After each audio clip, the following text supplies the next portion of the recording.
Brothers, this is Dr. Phil Chavez of the Men's Academy.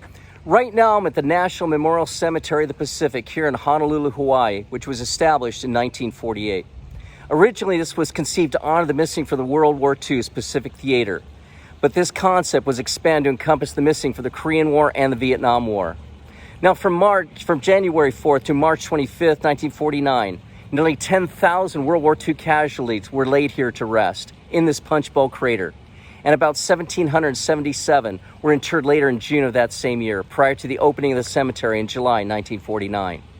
Now, this cemetery was crafted to fit in the circular crater of an extinct volcano, carefully landscaped with indigenous shrubs and trees, and featuring granite headstones that mark the dead here. But brothers, in 1964, the American Battle Monuments Commission erected the Honolulu Memorial right here, where I am standing at this national cemetery, as it were, to honor the sacrifices and achievements of the American Armed Forces in the Pacific during World War II and the Korean War. Now, this memorial was later expanded in 1980 to include the Vietnam War. Brothers, the names of 28,788 military personnel who are missing in action or who were lost or buried at sea in the Pacific during these conflicts are listed on marble slabs right below me in what's called the 10 Courts of the Missing, which flank the memorial's grand stone staircase right below me.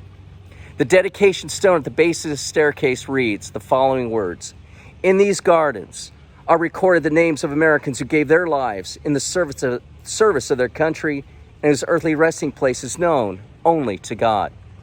Brothers, at the top of the staircase right here at the Court of Honor is the statue of Lady Liberty, also known as Lady Columbia, who represents all grieving mothers. Holding a laurel branch in her hand, she's positioned on a ship's bow. And at the inscription below the statue is a partial citation of the famous letter of Abraham Lincoln to Mrs. Bixby.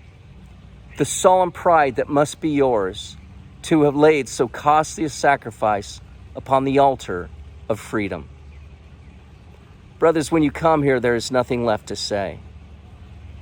The statue behind me is featured in the opening sequence of both the 1970s television series Hawaii Five-0 and its 2010 remake. In fact, the latter series was filmed here many times.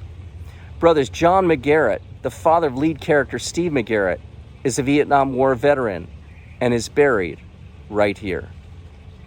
Brothers, God be with you.